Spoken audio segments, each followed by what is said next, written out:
Man, that looping effect is not super seamless.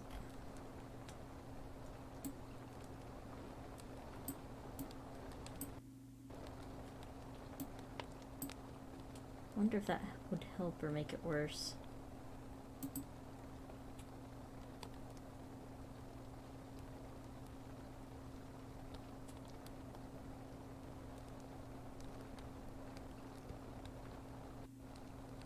No, it makes it worse.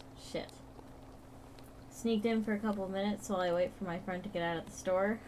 Not a problem, Sassy. This will probably be a quick one. Yeah,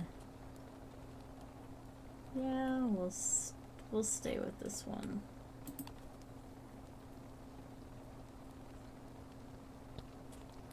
The Wolfie is tired, but there will be spooks. If I have something to say about it.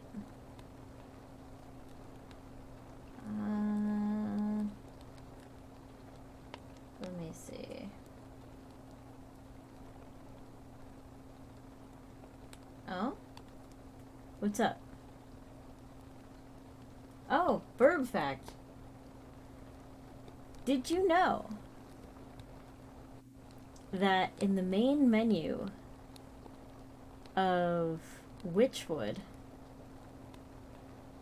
the bird that you sometimes hear going wah wah is a hooded crow? I didn't until like 3 p.m. today.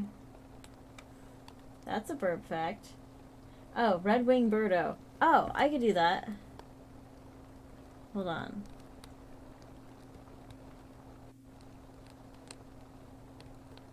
Did you know that red-winged blackbirds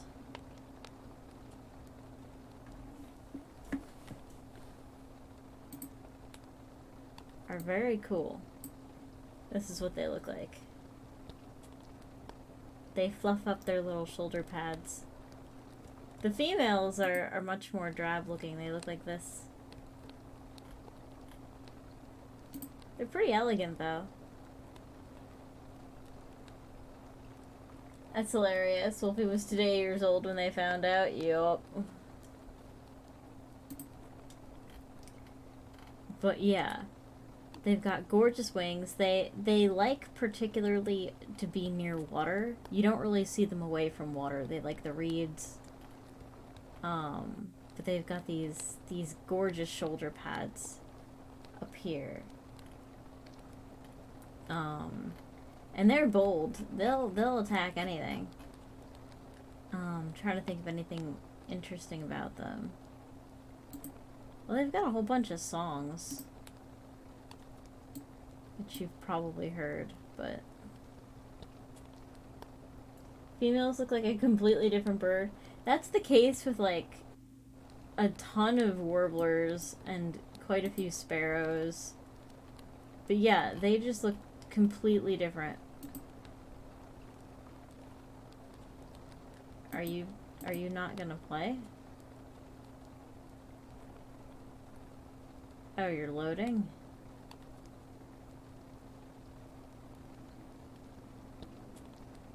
It'll play eventually.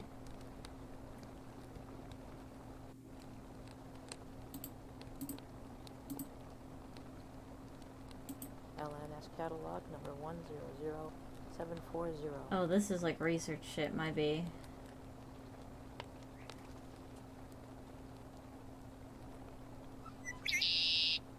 There we go. That's them. That's what their sounds. That's their song.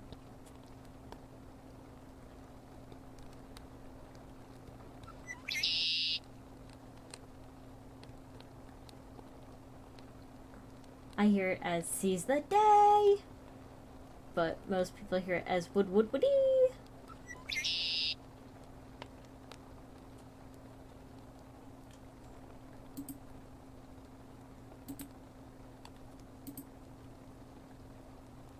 LNS catalog number 12185. They sound angry? They usually are.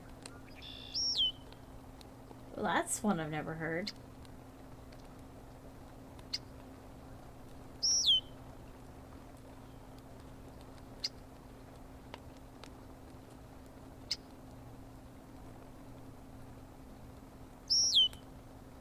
But yeah, this is the Macaulay Library. This is a library of bird information and bird song that I think is open to everyone. Yeah, I'm not signed in. Yeah, it's open to everyone. Sex not specified, that's probably a male. But yeah. They sound angry. They look angry. I don't think they're migratory. Oh, they're migratory on the top of their range, but not around where we're at. Yeah, they kind of stick around. But yeah, the females have like a little reddish on their shoulders. Just a little, and like a little blush. But they're nothing like the males. Oh, she doesn't even have that much blush on her. Oh, he's working on it. But yeah. Can I put a link in the Discord? I can absolutely put a link in the Discord. So, yeah, so this is the Cornell All About Birds website. But if you're looking for the song stuff, that's easy. Go to Macaulay Library. I'm actually just gonna go to the whole website here. And you can look up pretty much anything about birds on here.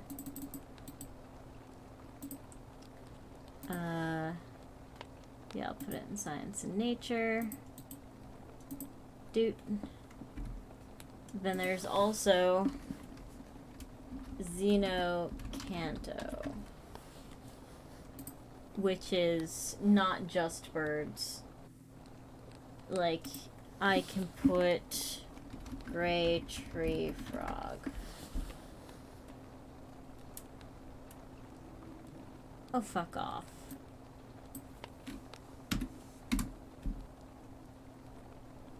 Alright. Spring peeper. Seriously? Alright. By taxonomy.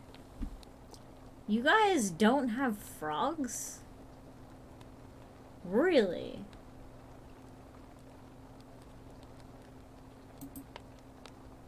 I don't like that, but okay.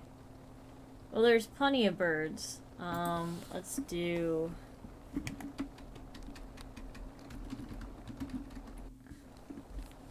Let's do the common nighthawk.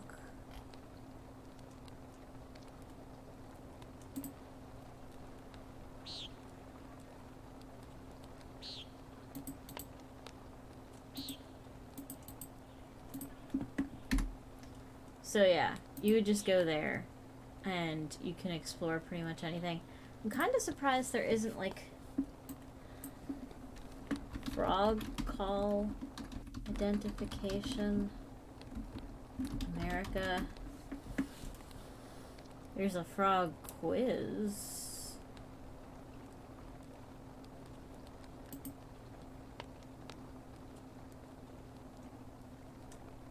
Okay.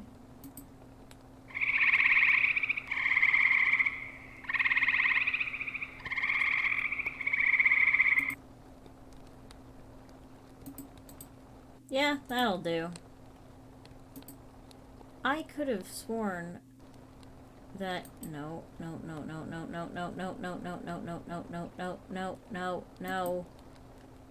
Quit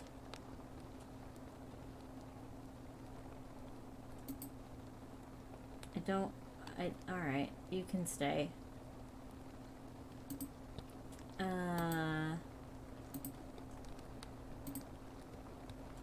There we go.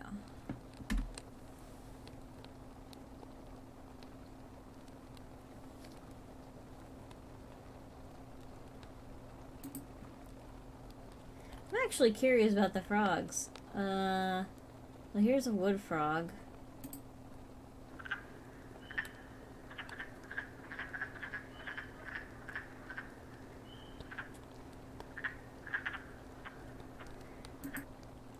Wait. This is like Midwest region. They only have it for the Midwest? The fuck?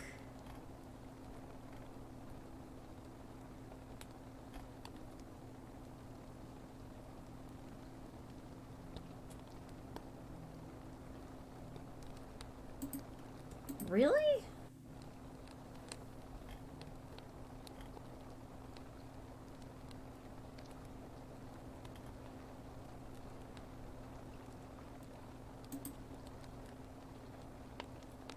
Okay.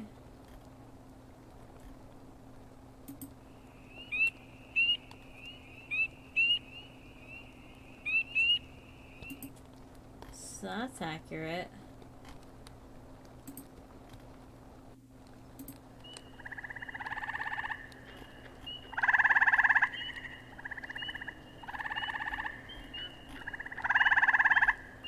I guess there just aren't a ton of frogs.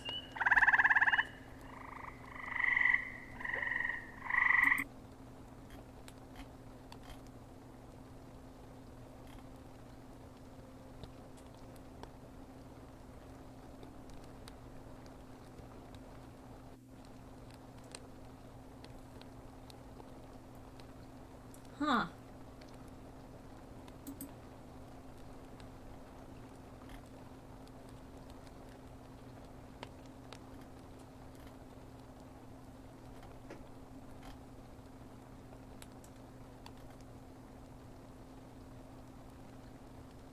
Well, we learned something today.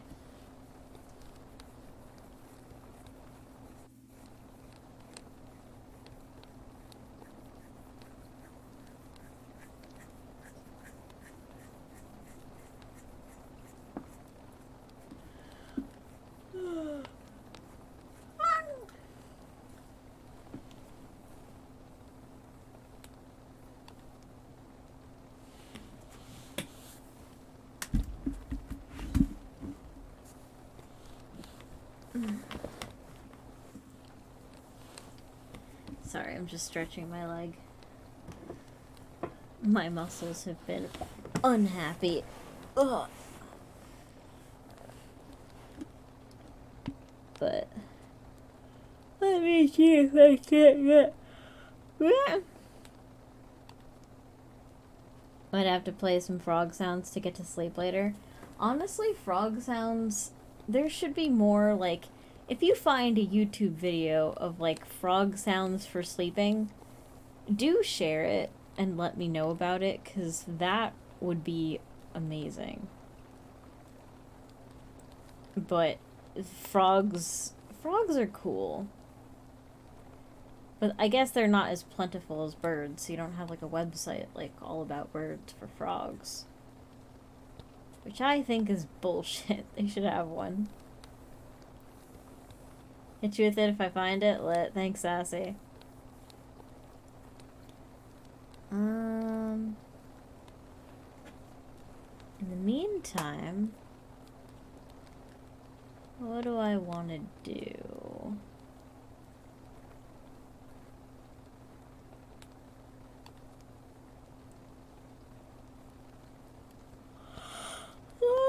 Oh. Ghosts and Hauntings of the Finger Lakes. Let's see.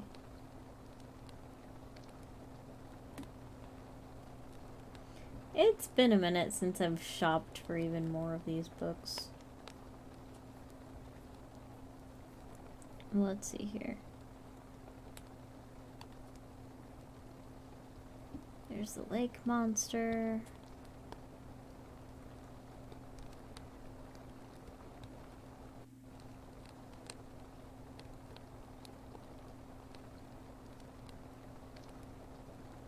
Hmm.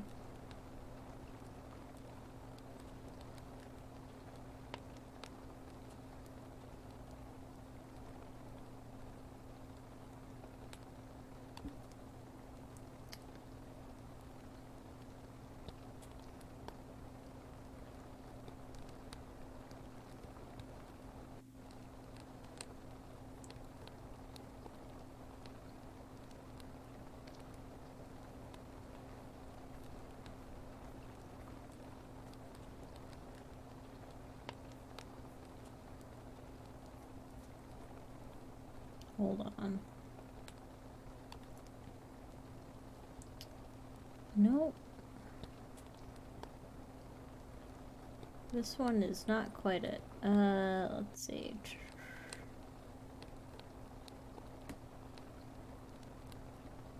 Let's go New England.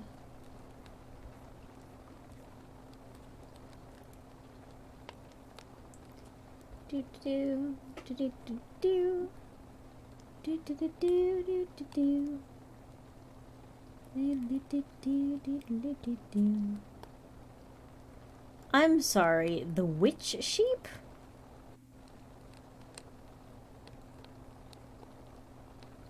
Alright, hold that thought. I found frogs. This is too perfect. Alright. This is called the Frogs of Windham. From Windham, Connecticut. We'll get to the demonic sheep at some point. Lawyer Elderkin stood on the porch looking up at the night sky. Clouds were rolling in, obscuring the stars, but for a few moments, the moon still shone on the sleepy town of Windham. Elderkin fervently hoped that the clouds meant rain. There was a severe drought in the county, and if it didn't rain soon, the farmers would be in trouble. He drew in a deep breath, enjoying the smell of honeysuckle growing on the trellis.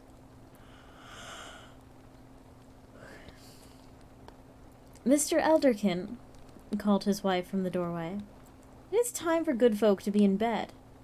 It's always late you are, she added teasingly, her Irish lilt. Oh. Whoops. Mr. Elderkin, called his wife from the doorway. It is time for good folk to be in bed. It's always late you are, she added teasingly, her Irish lilt becoming stronger as she came onto the porch and tucked her hand into his arm. If you're not careful, you'll be late for the last trump. Now come to bed. Lawyer Elderkin smiled at his still beautiful wife. In the last gleams of the moonlight, she looked as young as a girl, not like a woman expecting her first grandchild. The clouds encompassed the moon, and the light faded from the porch.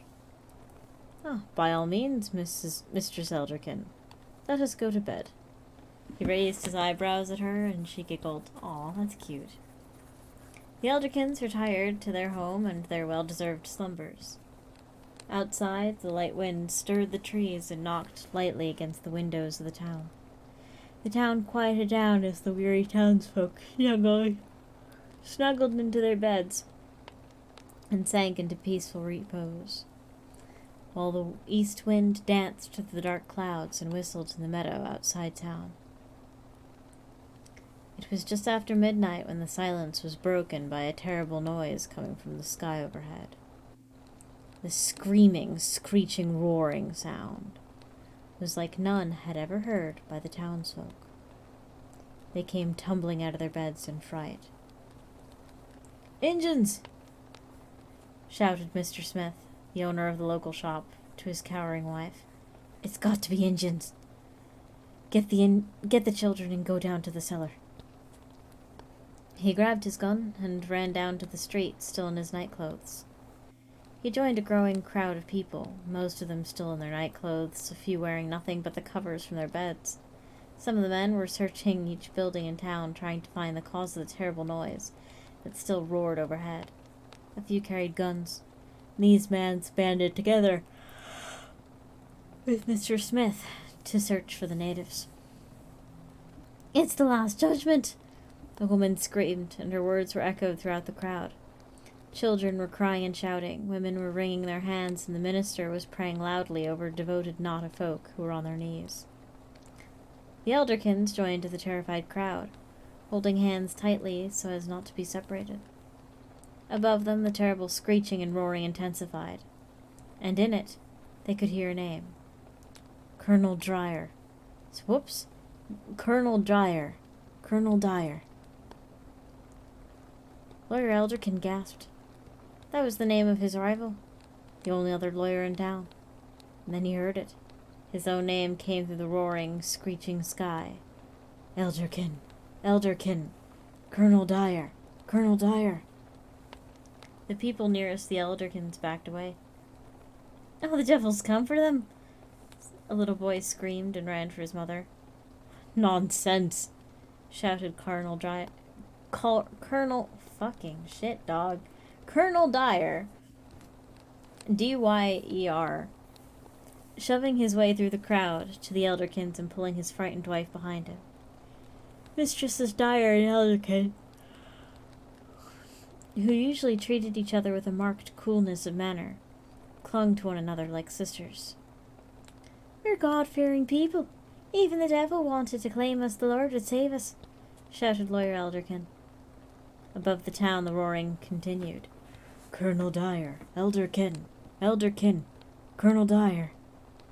And then a terrible screeching made everyone cover their ears. It's Injuns, not the devil, shouted Mr. Smith, thrusting his way through the crowd, waving his gun. Come on, men. Let's get them before they attack. He led his band of Indian hunters toward the hills outside the town limits. Many of the townsfolk, hearing their words, ran back into their homes and barred their doors. But the Elderkins and the Dyers hurried over to the minister, more frightened than they would admit by the continuing repetition of their names from the roaring sky. The minister prayed over them, asking God to keep them safe from whatever devilry was seeking them by name. Atop the hill outside the town, the Indian hunters quickly realized that the sounds were coming from the east rather than the sky. Seeing no Indians.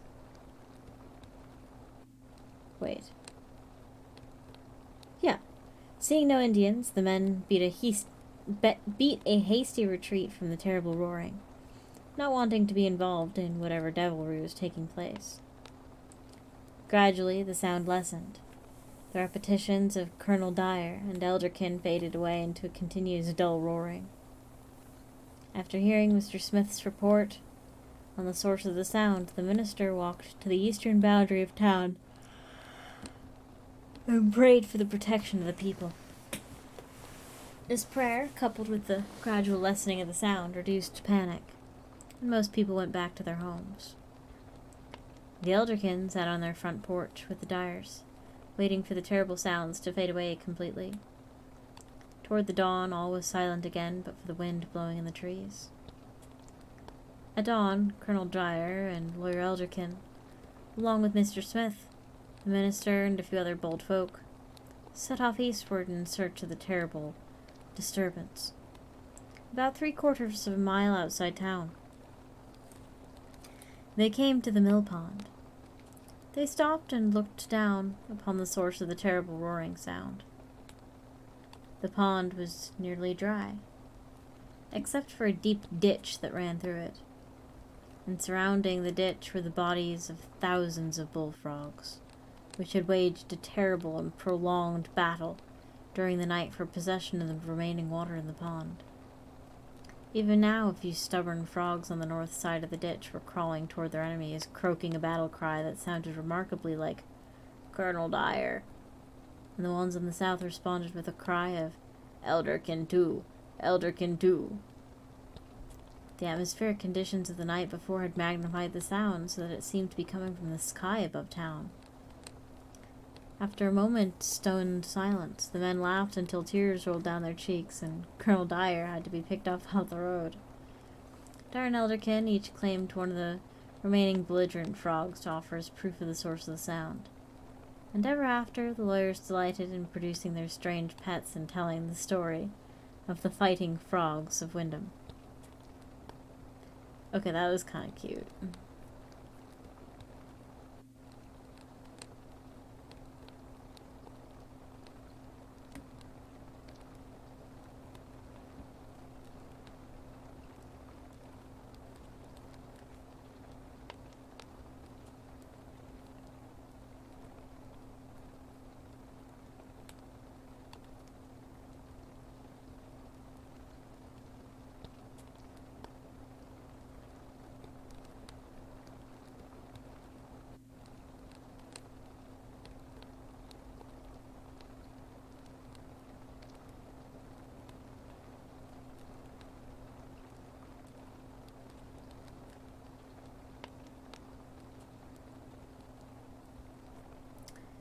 I'll do one more, I think. This one is Mary's Flower from Provincetown, Massachusetts. She waited patiently day after day for her husband to return from fishing. They lived in a deserted shack in the place called Helltown. She kept the shack immaculately clean and was very proud of her small family. The baby was well behaved and would entertain himself for hours. Once the cooking and cleaning were done for the day, she had nothing to do except walk on sand dunes with him, watching for her husband. Sometimes she would sit on the gray moss for hours with the little boy on her lap, watching the endless motion of the sea. She did not know much English yet, and yet her neighbors did not speak Portuguese, so she had no female companionship to while away the long hours. But still her husband did not come. She worried now that something had happened to his small sailing dory, or perhaps there were no fish. Each morning she would measure out the flour to bake a loaf of bread. At first there had been fish and vegetables to eat with the bread and milk for the baby, but now there was only bread, and soon there would be nothing at all. That morning, as she measured out the last of the flour, she prayed to the Virgin Mary for a sign. Should she stay here where her husband could find her, or would the threat of starvation force her to leave the small home to seek help from the strangers who could not speak her language? If her husband returned while they were away, he would not know where to find them and could not ask any of the neighbors, for his English was a little better than hers. She sat on the dunes, praying and wishing for her husband to come home. Storm clouds were gathering in the sky, and finally she swept the baby up into her arms and went back to the shack to stoke up the fire and warm the last of the bread for their dinner. The storm came shrieking down upon their small home as she rocked the boy in his cradle. She'd saved a few slices of bread for their breakfast, though it meant going to bed hungry. She listened to the sound of the rain beating on the roof, while tears rolled down her cheeks.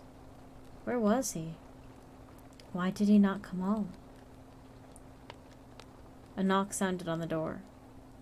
She sat up, startled, brushing the tears from her cheeks. For a moment her heart leapt, but she knew it could not be her husband, for he would not knock on the door of his own house. Still, who would be out on such a night like this? She hastened to open the door. A small woman, carrying a baby wrapped in a shawl, stood shivering in the rain. "Please," the woman said in Portuguese, "may I stay here till the storm ceases?" She drew the stranger in at once, exclaiming over her wet clothes and putting her in the best chair by the fire. She gave the woman the one blanket from her bed to warm herself and her baby, offered the woman the last of her bread to eat, and used the last bit of coffee to give her warm drink. Then she tucked the woman and the baby into the bed and slept on the floor next to her baby's cradle. The storm ceased during the night, and the day dawned, clear and beautiful. The stranger gravely thanked her and said goodbye. She watched as the woman walked away across the gray moss. Then she blinked and rubbed her eyes under the woman's feet. The gray moss suddenly blossomed with beautiful yellow flowers. Above the woman's head she could see a shining halo, and the yellow flowers spread out across the dunes. She put her hands to her face and wept for joy. She'd been visited by the Blessed Virgin Mary. This was the sign she'd prayed for. She found a loaf of bread and a pound of coffee on the table when she went into the house to check on the baby. Around noon, she heard her name joyously shouted from the path outside the shack. She ran out the door with her baby across the flowering moss and was swept into her husband's arms. To this day, the Portuguese still call the yellow flower Mary's flower. Aw, that's cute.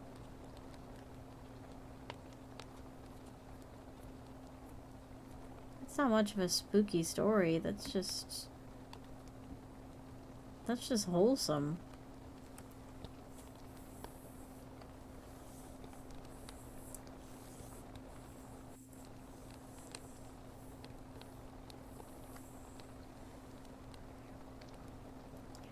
Alright, I've got a little more left in me.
This one is called The Flower Nymphs. This is from Strange Tales from a Chinese studio. At the lower temple on Mount Lao, the camellias are 20 feet in height and many spans in circumference. The peonies are more than 10 feet high. When the flowers are in bloom, the effect is that of gorgeous tapestry.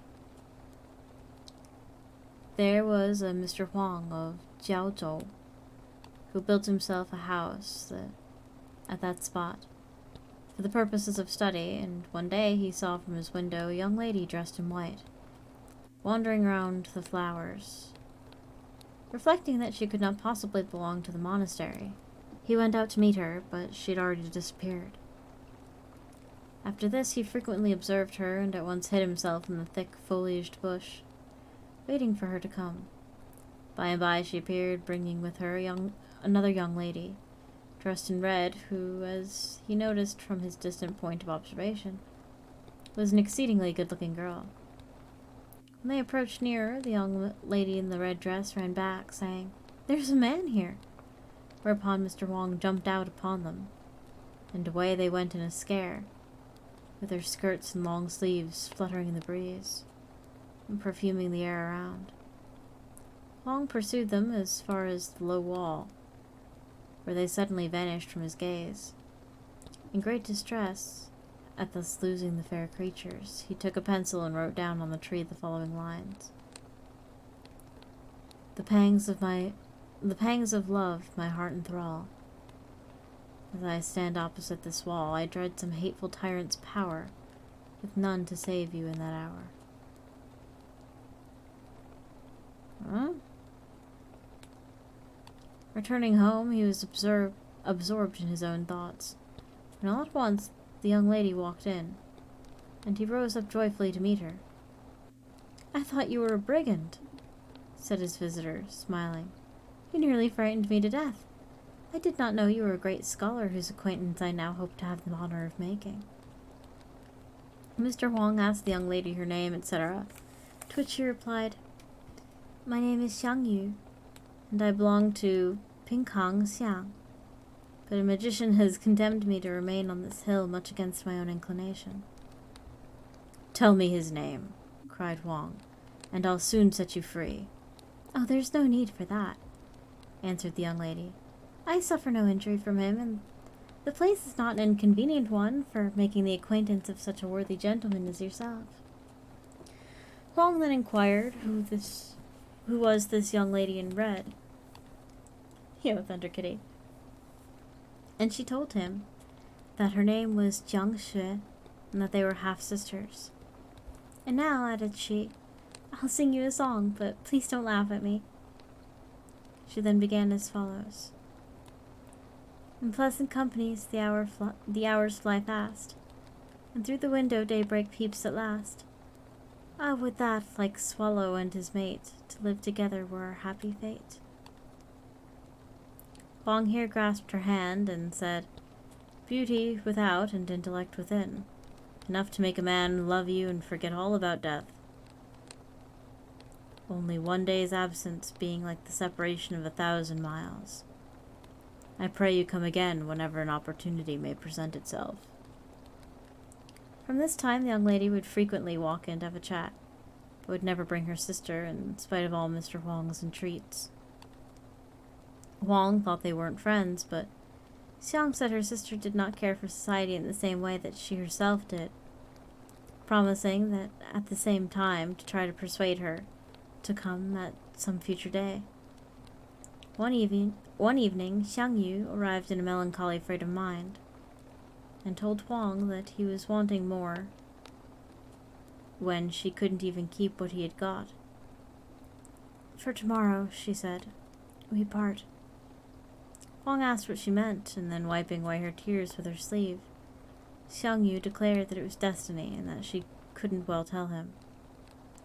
"Your former prophecy," continued she, "has come too true, and now it may well be said of me, fall into the tyrant's power with none to save me in that hour." Huang again tried to question her, but she would tell him nothing, and by she rose and took her leave. This seemed very strange, however. Next day a visitor came who, after wandering around the garden, was much taken with a white peony, which he dug up and carried away with him. Huang now awoke to the fact that Xiang Yu was a flower nymph, and became very disconsolate in consequence of what had happened. When he subsequently heard that the peony only lived a few days after being taken away, he wept bitterly, and composed an elegy in 50 stanzas, besides going daily to the hole from which it had been taken, and watering the ground with his tears. One day, as he was returning thence, he espied the young lady in the red clothes also wiping away her tears alongside the hole, and immediately walked back gently toward her. She did not run away, and Huang, grasping her sleeve, joined her in her lamentations. When these were concluded, he invited her to his house, and then she burst with a sigh, saying, "Ah, alas, that the sister of my early years should be so thus taken from me. Hearing you, sir, mourn as I did, I've also been moved to tears. Those you have shed have sunk deep down into the realms below, and may perhaps succeed in restoring her to us. But the sympathies of the dead are destroyed forever. And how then can she talk and laugh with us again?" "My luck is bad," said Huang, "that I should injure those I love. Neither can I have the good fortune to draw towards me another such as a beauty. But tell me, when I often sent messages to Xiang Yu, by Xiang Yu to you, why did you not come?" "I knew," replied she, "what 9 young fellows at a 10 are, but I did not know what you were." She then took her leave, and Huang telling her how dull he felt without Xiang Yu, and begging her to come again. For some days she did not appear, and Huang remained in a state of great melancholy, tossing and turning on his bed and wetting the pillow with his tears, until one night he got up, put on his clothes, and trimmed the lamp, and, having called for pen and ink, composed the following lines. "On my cottage roof the evening raindrops beat. I draw the blind, and near the window take my seat. To my longing gaze no loved one appears. Drip, drip, drip, drip, fast flow my tears." This he read aloud, and when he'd finished, a voice outside said, "You want someone to cap your verses there." Listening attentively, he knew it was Jiang Shui, and opening the door, he let her in. As she looked at his stanza and added impromptu, "She is no longer in the room. A single lamp relieves the gloom. One solitary man is there. He and his shadow make a pair." As Huang read these words, his tears fell fast, and then, turning to Jiang Shui, he upbraided her for not having been to see him. "I can't come so often as Xiang Yu did," replied she, "but only now, and then when you're very dull." After this, she used to drop in occasionally, and Huang said Xiang Yu was his beloved wife, and she his dear friend, always trying to find out every time which flower in the garden she was, that he might bring her home with him, and save her from the fate of Xiang Yu. "The old earth should not be disturbed," said she, "and it would not do us any good to tell you. If you couldn't keep your wife always with you now, how would you be sure of keeping a friend?" Huang, however, paid no heed to this, and seizing her arm, led her out into the garden, where he stopped at every peony and asked if this was the one, to which Jiang Shui made no reply, but only put her hand to her mouth and laughed. At New Year's time, Huang went home, and a couple of months afterwards he dreamt that Jiang Shui came to tell him that she was in great trouble, begging him to hurry off as soon as possible to her rescue. When he woke, he thought his dream a very strange one, and ordering a servant and horses to be ready, started at once for the hills. Then he found that the priests were about to build a new room, and finding a camellia in the way, the contractor had given orders that it should be cut down. Huang now understood his dream and immediately took steps to prevent the destruction of the flower. That night, Jiang Shui came to thank him, and Huang laughed and said, It serves you right for not telling me which one you were. Now I know you, and if you don't come and see me, I'll get a firebrand and make it hot for you. That's just why I didn't tell you before, replied she. The presence of my dear friend, said Huang after a pause, makes me think more of my lost wife. It is long since I've mourned her. Shall we go and bemoan her loss together? So they went off and shed many a tear on the spot where formerly Xiang Yu had stood, until at last Jiang Shui wiped her eyes and said it was time to go. A few evenings later, Huang was sitting alone when suddenly Jiang Shui entered, her face radiant with smiles. Good news, cried she. The flower god, moved by your tears, has granted Xiang Yu a return to life. Huang was overjoyed and asked when she would come, to which Jiang Shui replied that she could not say for certain, but it would not be long. I came here on your account, said Huang. Don't let me be duller than you can help. All right, answered she, and then went away, not returning for the next 2 evenings. Huang then went to the garden and threw his arms around her plant, entreating her to come and see him, though without eliciting any response. He accordingly went back and began twisting up a torch, when all at once she came and, snatching the torch out of his hand, threw it away, saying, You're a bad fellow, and I don't like you, and I shan't have any more to do with you. Yo, Chaos triggered. Me when I mop and wax my floors. No grip, no grip, no grip. Wax on, wax off. How you doing, dude? I shan't have anything more to do with you. However, Huang soon succeeded in pacifying her, and by and by walked in walked Xiang Yu herself. Huang now wept tears of joy as he seized her hand, and drawing Jiang Shui towards them, the 3 friends mingled in their tears together. Doing good? How about me? I'm doing alright. A little tired. But that's kind of par for the course at this time of the year.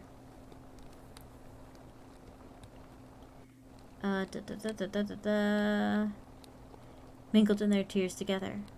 They then sat down and talked over the miseries of separation, Huang meanwhile noticing that Xiang Yu seemed to be unsubstantial, and that when he grasped her hands, his fingers seemed to close only on themselves, and not as in the days gone by. This Xiang Yu explained, saying, When I was a flower nymph I had a body, but now I'm only the disembodied spirit of that flower. Do not regard me as a reality, but rather as an apparition in your dream. You've come at the nick of time, cried Jiang Shui. Your husband there was just getting troublesome. Xiang Yu now instructed Huang to take a little powdered white berry and mixing it with some sulfur to pour out a libation to her, adding, This day next year I will return your kindness. The young ladies then went away. The next day, Huang observed the shoots of a young peony growing up where Xiang Yu had once stood. So he made the libation as she had told him, and the plant very carefully tended, even building a small fence all around to protect it. Xiang Yu came to thank him for this, and he proposed that the plant should be removed to his own home, but to this she would not agree. For, said she, I am not very strong, and could not stand being transplanted. Besides, all things have their appointed place, and I was not originally intended for your home. It might shorten my life to be sent there. We can love each other very well here. Huang then asked why Jiang Shui did not come, to which Xiang Yu replied that they must make her. What? And proceeded with him to the garden, where, after picking a blade of grass, she measured upwards from the roots of Jiang Shui's plant to a distance of 4 feet 6 inches, at which point she stopped and Huang began to scratch a mark on the place with his nails. At that moment, Jiang Shui came from behind the plant, and in mock anger cried out, You hussy, you! What do you aid that wretch for? Don't be angry, my dear, said Xiang Yu. Help me to amuse him for a year only, and then you shan't be bothered any more. So they went on, Huang watching the plant thrive until by the spring it was over 2 feet in height. He then went home, giving the priests a handsome present, and bidding them take great care of it. Next year, in the 4th moon, he returned, and found upon the plant a bud just ready to break. And as he was walking around, the stem shook violently, as if it would snap. And suddenly the bud opened into a flower as large as a plate, disclosing a beautiful maiden within, sitting on one of the pistils, and only a few inches in height. In the twinkling of an eye, she jumped out, and lo! It was Xiang Yu. "Through the wind and rain I have waited for you," cried she. "Why have you come so late?" They then went into the house, where they found Jiangxue already arrived, and sat down to enjoy themselves, as they had done in former times. Shortly afterwards, Huang's wife died, and he took up his abode at Mount Lao for good and all. The peonies were at that time as large as one's arm. Whenever Huang went to look at them, he always said, "Some day my spirit will be there by your sides." To which the 2 girls used to reply with a laugh and say, "Mind you don't forget." 10 years after these events, Huang became dangerously ill, and his son, who had come to see him, was very much distressed about him. "I am about to be born," cried his father. "I'm not going to die. Why do you weep?" He also told the priests that if later on they should see a red shoot with 5 leaves thrusting itself forth alongside the peony, that it would be himself. This is all he said, and as his son proceeded to convey him home... this was all he said, and his son proceeded to convey him home, where he died immediately upon arrival. Next year, a shoot did come up exactly as he'd mentioned, and the priests, struck by the coincidence, watered it and supplied it with earth. In 3 years, it was a tall plant, and a good span in circumference, but without flowers. When the old priest died, the others took no care of it, and as it did not flower, they cut it down. The white peony then faded and died, and before long, the camellia was dead as well. Back in reception, welcome back.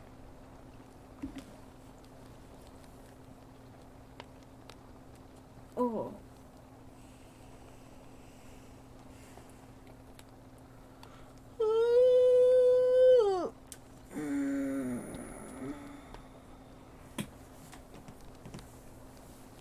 Ugh.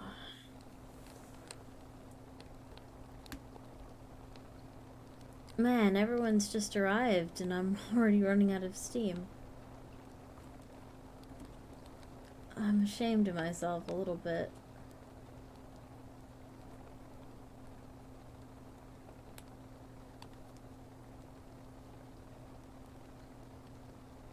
Any requests before I pass out? I might still have one more left in me.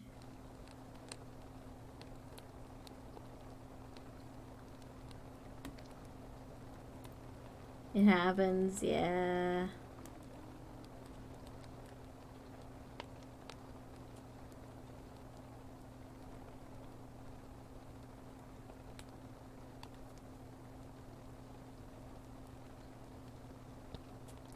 Did you miss the demon sheep? You did not. Hold on. I'll get you your demon sheep.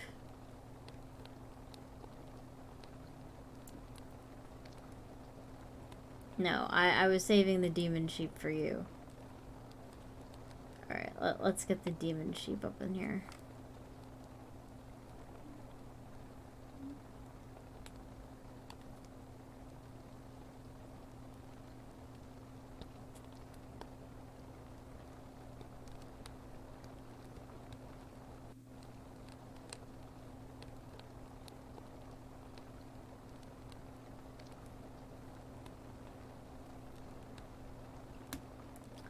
This is called the Witch Sheep from Narragansett, Rhode Island.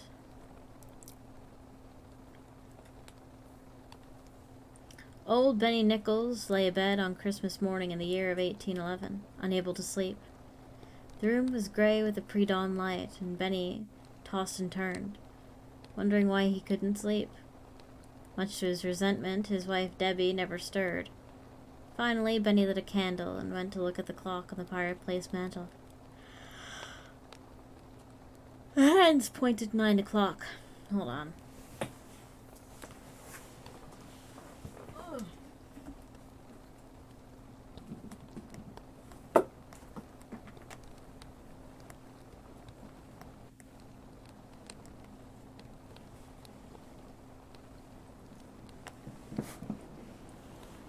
Grabbing a blanket. The hands pointed to 9 o'clock. Shivering with cold, Benny stared at it incredulously and then went to the window. At once he saw that a huge fall of snow had covered the window, thus producing the illusion of night. "Debbie!" he shouted to his wife. "Debbie, it's 9 o'clock and we've just had the worst snowstorm I ever seen. Debbie, my new sheep will be drowned for sure." Debbie sprang out of the bed just as the mantel clock struck 9 and hurried down to start breakfast. Old Benny followed at her heels. Benny was the shepherd for a large Narragansett farm, and he knew full well the dangers of such a blizzard. He'd once tried to rescue a large flock of sheep that were cringing and hiding themselves one behind another near the open shore. In their frantic efforts to shelter from the fierce beating of the storm, they inadvertently backed themselves into the sea. Most of the flock were lost, despite Benny's most valiant efforts. Benny was all for digging himself out of the house immediately, but Debbie made him put on some clothes, and she even forced him to wear his Sunday long boots. Benny put up a bit of a struggle about the boots, him being a prudent man and wanting to get another 10 years of wear out of them. But Debbie wouldn't let him out of the doors without those boots, so he gave in. Benny quickly dug a path upward through the snow until he reached the surface.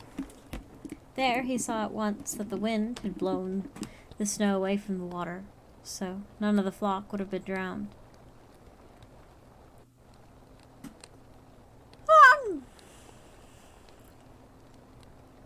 He set off toward the deep snow, looking for his flock. He noticed a suspicious-looking drift by one of the hay racks, and soon dug out the sheep buried underneath it. This accounted for about half the flock. Searching further, he found the remainder buried inside a high stone wall. By lunchtime, Benny had rescued all but one of the flock, a pretty little creeperoo, who was the most valued of all. Benny was upset that he'd lost his ewe, though justly proud that he managed to rescue his flock. Many others had lost most of their livestock and some of their lives in the unexpected blizzard. Still, Benny repeatedly told Debbie that he might have found the ewe if he hadn't slept so late on Christmas morning. "I wouldn't have minded spoiling my Sunday boots if I had found the creeper, Debbie," he said mournfully. It was 3 weeks later, when he was checking a hayrick about a mile from his house, that Benny saw a breathing hole in the snow by the rick. He knew at once that a living animal must be trapped under the snow, so he broke away the crust of the ice. There was a poor, starving creature that looked so unlike a sheep that it took Benny a moment to realize that the creeperoo. In her desperation to survive, the hungry creeper had eaten every blessed fiber of her wool within reach of her mouth. She lay bare and trembling in the snow, gazing up at Benny, too weak to bleat. Benny wrapped her gently in his cloak and took her home to Debbie. Debbie worked over the poor creeper for hours, offering her small amounts of warm milk until the ewe was able to digest ordinary food. In a week, the little ewe had regained her health and was poking her little black muzzle everywhere it didn't belong, much to Debbie's chagrin. But they couldn't put her outside in the snow while she was shorn.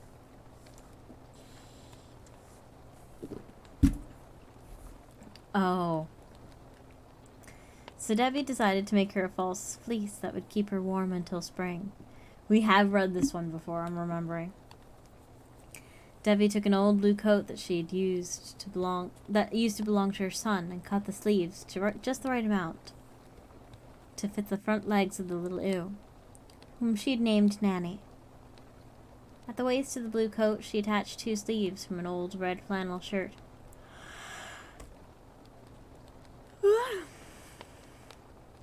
Debbie pulled the jacket up over Nanny's legs and buttoned the large brass buttons along her back. Nanny was quite taken with her new garb and pranced around the house, looking like an overgrown organ grinder's monkey. When old Benny carried her out to the fenced-in yard where the flock were gathered, Nanny gave a delighted bleat and wriggled out of his arms, eager to be among her companions again. To a sheep, the rest of the flock bolted around and around the yard, crowding against the fence, running from side to side and bleating in terror at the sight of the terrible beast trotting among them. They created such a ruckus that Benny was forced to recapture Nanny and carry the reluctant ewe back to the house. As night fell, Benny took Nanny back out to the yard, hoping that in dim light the other sheep would grow used to her jacket and allow her to graze with them. Then he hurried back inside just in time to greet 2 of his oldest friends who had come for a visit. The 3 old men sat by the large fireplace, nursing drinks and watching the fire crackle as Debbie rubbed and rubbed tallow into the poor abused Sunday long boots. They were all startled when a sudden, terrible wailing, and the door to the kitchen was thrust open by Tuggy Bannox, who stumbled in and dropped breathlessly into a chair near the fire. Rocking back and forth, Tuggy cried hysterically, "Thanks be to God! Thanks be to God!" And Tuggy Bannox was a freed slave who lived on a small farm near the Petaquamscut River. She and Debbie made soap together every year, and the combustion of Tuggy's strong arms and her voodoo spells always caused Debbie's soap to turn out exactly right. Tuggy also occasionally bought wool from old Benny in the winter months, so her visit to the farm was no surprise, though Nicholses and their guests could not understand what had caused her distress. "Tuggy!" Debbie cried, rushing to the old woman, pulling off her mittens and rubbing the thin hands with her own. Benny hurried to close the door against the cold, wondering how he could help. Then he remembered his mother repeating the old adage that burned feathers were supposed to revive a faint. He thrust the turkey feather duster into the fire and stuck the smoking mess under Tuggy's nose. Acrid smoke filled the room and everyone began coughing and choking until Debbie grabbed the duster away from Benny and doused it with water. "Heaven have mercy, I ain't dead, Benny Nichols," gasped Tuggy. "But," she added in a fainter voice, "I expect I soon will be." She eyed the mugs of beer at the table. Benny rushed to get her one, adding a dash of Jamaican rum and heating the whole thing with a red-hot loggerhead.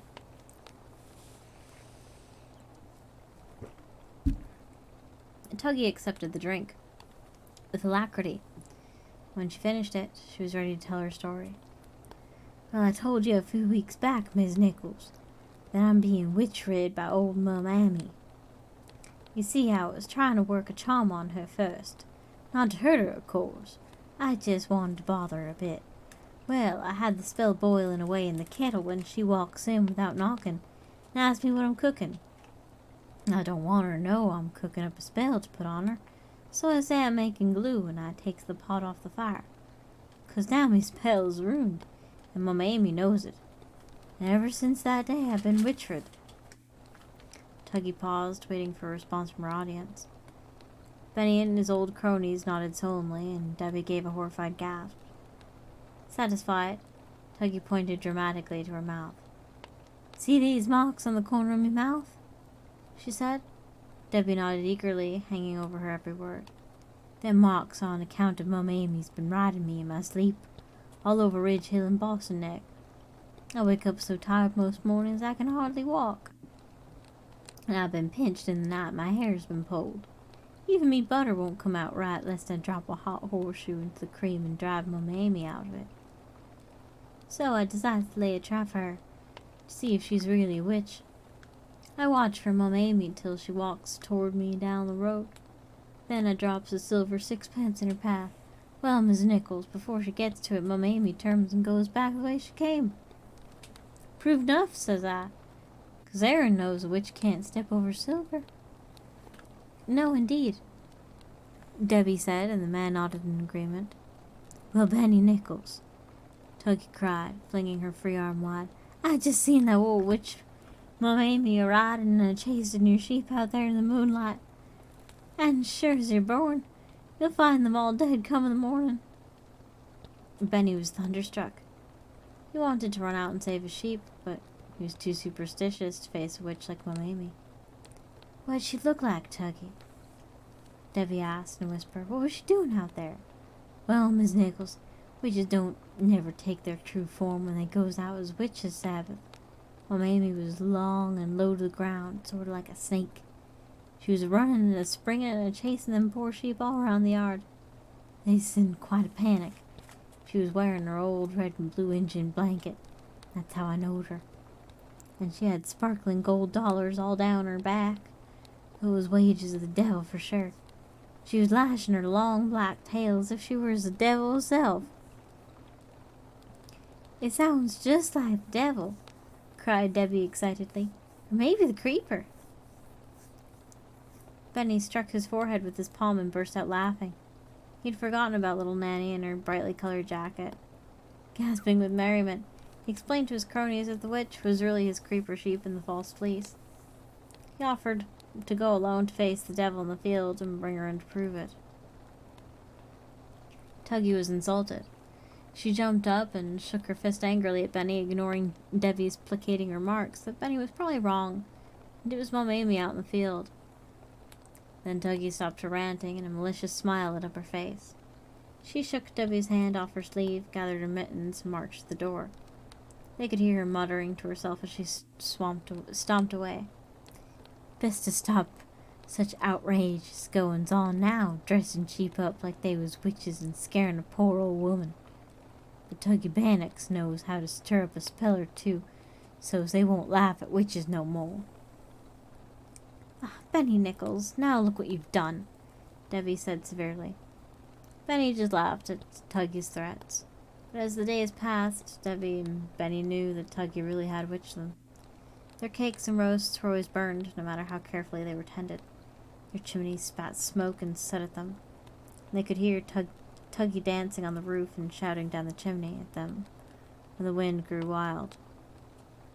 She even bespelled the old man, who never grew accustomed... Oh, the old ram, who never grew accustomed to Nanny's new outfit, though the other sheep accepted her. The old ram grew thin and faded, and Benny was afraid he would lose the ram altogether. He and Debbie went so far as to purchase a few charms from Mum Amy, but nothing seemed to work. Finally, after all the sheep were sheared and Nanny was released from her coat, the ram ceased to be witch-rid, and with the false fleece discarded, Tuggy's spell was worked out at last. For years afterward, people around the Narragansett liked to tell the story of Tuggy Bannocks and the false fleece. Nanny and her descendants became famous from Point Judith to Potawatomi, and all the creepers sold within Narragansett ever after went by the name of witch sheep.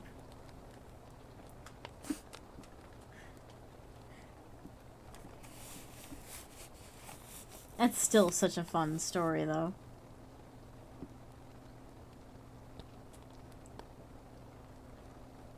My voice is getting fucking lost, though.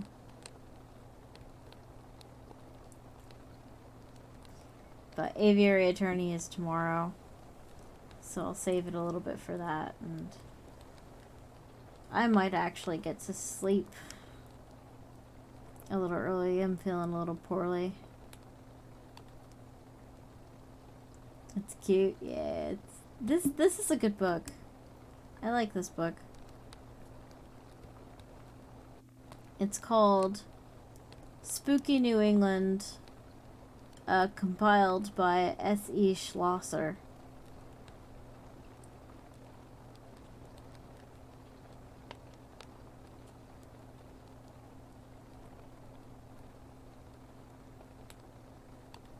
I ought to look more like that, but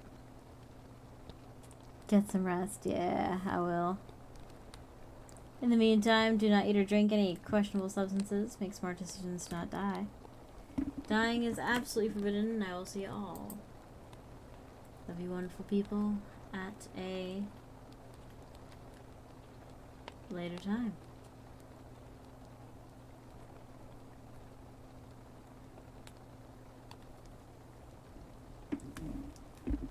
And take care, guys.